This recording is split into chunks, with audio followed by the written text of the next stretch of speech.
যে এইটো মোৰ জয়ী বুলি ক'ব মই নোখোজো, মোৰ ৰাইজৰ জয়ী, যিজনে মোক বিশ্বাস কৰিছে। মই এজন নিৰ্দলীয় প্ৰাৰ্থী হৈ পিনে ৰাইজৰ মনত যে মই মানে আশা বান্ধি ৰাখিব পাৰিছো বা এটা আশাৰ উজ্জ্বল এটা প্ৰদীপ মই জ্বলাব পাৰিছো, তাৰ কাৰণে মানে মই নিজকে ধন্যবাদ দিওঁ আৰু ৰাইজকে মই বেছিভাগ ধন্যবাদ দিওঁ। কিন্তু ৰাইজ নাথাকিলে চাগে নিৰ্দলীয় প্ৰাৰ্থী হৈ পিনে মই ইমান আগবাঢ়িব কেতিয়াও নোৱাৰো। এইটোৱে মই ক'ব বিচাৰো। ত্যাগ স্বীকাৰ কৰিব, যথেষ্ট কষ্ট হৈছে, যথেষ্ট তাৰপিছত জয়ী লাভ হৈছে।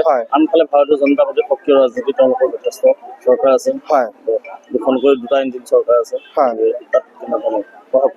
না মোৰ মানে মই চৰকাৰক এটা কথা ক'ব খোজো, মানে যেতিয়া বিজেপি এটা দল হয় আৰু চৰকাৰ হয়, বিজেপি কেতিয়াও মানে দল হৈ পিনে চৰকাৰ যেতিয়া হৈ যায়, সিহঁতে কিন্তু চৰকাৰৰ নিয়মটো পালন কৰে।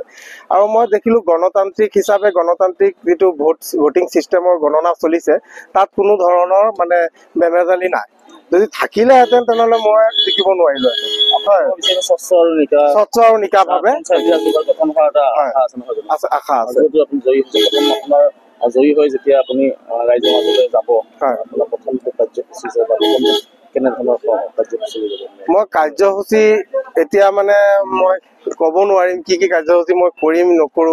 প্ৰথমত মানে মই ৰাইজৰ লগত সন্মুখীন হ'ম, সিহঁতৰ মতদান খিনি লৈ পিনে মই আগবাঢ়িম। সিহঁতে কি কয়, সিহঁতৰ কি প্ৰব্লেম খিনি চলি আছে বা অসুবিধা কি আছে, সেইখিনি মই লৈ পিনে ৰাইজৰ ফালে মই আগবাঢ়ি যাম। আপুনি যিটো নিৰ্দলীয়, ভোটাৰ ৰাইজলৈ এইখিনি কম, ভোট কোনোবা মোক দিছে নাই দিয়া সেইটো লৈ পিনে মোৰ আক্ষেপ নাই, কিন্তু ভোট চবে দিছে সেইটো মই ভাল পাইছো।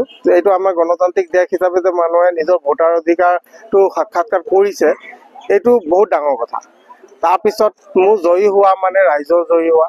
মই যিমানখিনি কৰিব পাৰিছো নিজৰ পৰা কৰিলো, ৰাইজৰ সহায়ৰ পৰা কৰিছো, আৰু মই 215টামান ভোট লাভ কৰি পিনে জয়ী হৈছো।